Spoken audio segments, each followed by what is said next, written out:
Keeping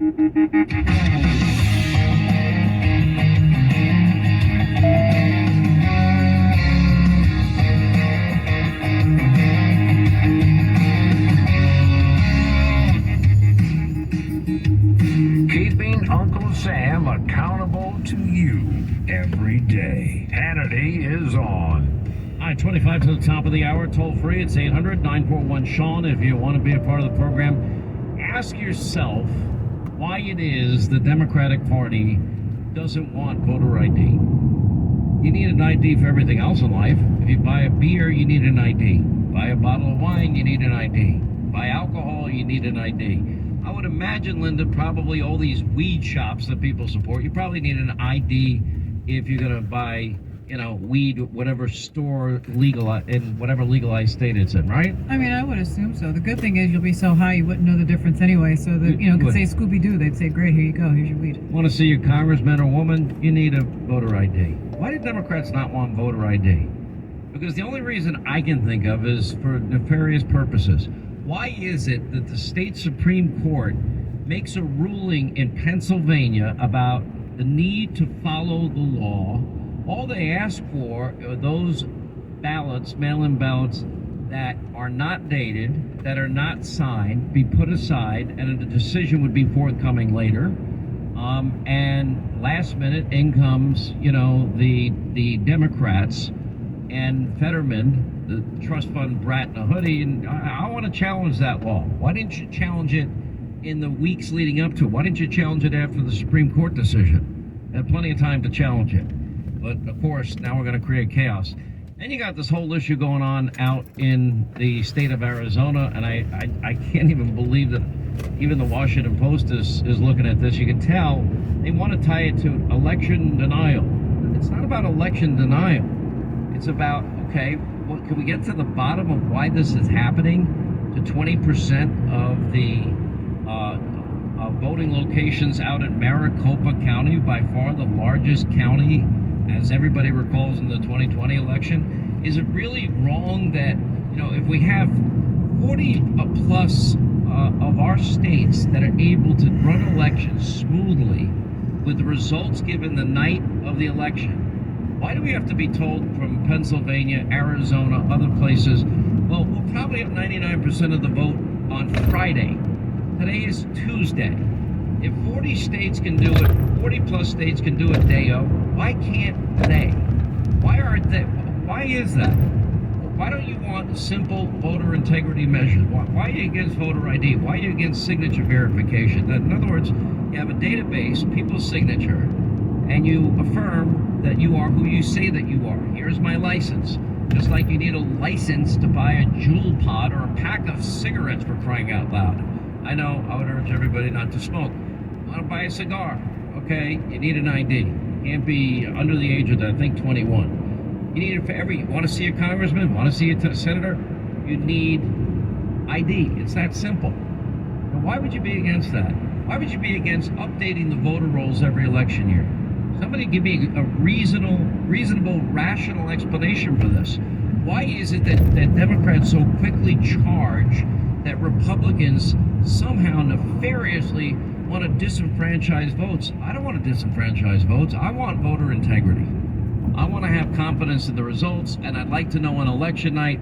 I'm impatient by nature, but I don't think it's such a heavy lift because we have 40 plus states that already do it the right way.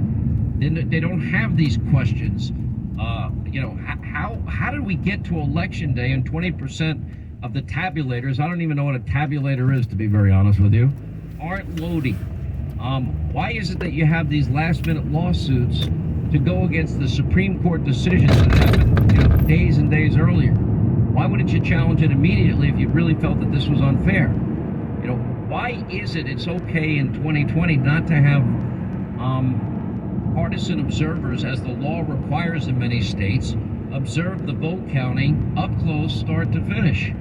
In 2020, because of COVID, they were, 1,000 feet away, 100 feet away, 20 feet away, 6 feet away? You can't see anything from 6 feet away. You can't see a ballot from 6 feet away. It's almost impossible. Why didn't you make accommodations so that the law would be followed instead of just not doing it, not following it?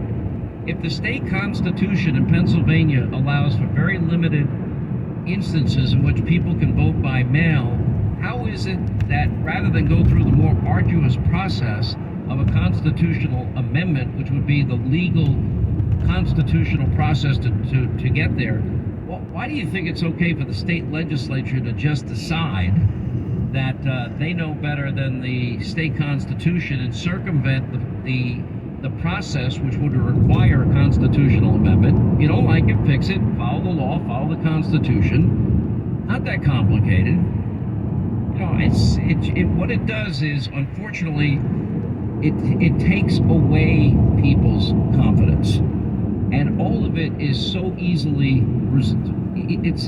resolved. And if you're a state that is having problems, the best thing you can do is look at the states that do it easily, that have results quickly, and duplicate their models so that, you know, people will have confidence in the results and they'll believe in the integrity of the election. And by the way, plenty of election deniers on the Democratic side, starting with Stacey Abrams on down. It's just I don't want an advantage in terms of voting. I want the American people to get the free, fair election result, whatever it may be.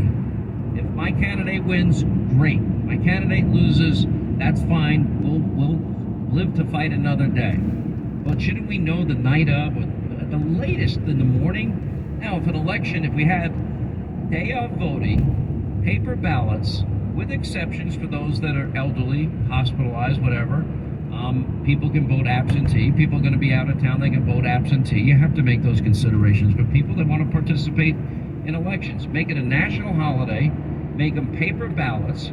You have partisan observers at every single solitary location, so nothing nefarious happens. You have partisan observers watch the count, so nothing nefarious happens. So nobody has any doubt in their mind, and nobody could even raise a question about integrity, because there wouldn't be any questions about integrity. And then we count the votes once the polls close, and if it's a close race, you count them again, and if it's really close, count them even a third time or a fourth time. Anyway, 800-941-SEAN is our number if you want to be a part of the program. I know a lot of you are wondering, what are we going to expect today? I can't give you that answer. I can tell you that whatever state you're in, and I'm going to name every state that matters. You know, John Kennedy needs to be reelected, for example, in Louisiana. He's going to win, but I'm just saying, you need to vote for him. The same goes for Rand Paul in Kentucky. And the same goes for, you know, Chuck Grassley in Iowa and Marco Rubio in Florida. Don't take it for granted. Now, when you look at the states that are going to influence the balance of power in the U.S. Senate, they're all razor-thin margins.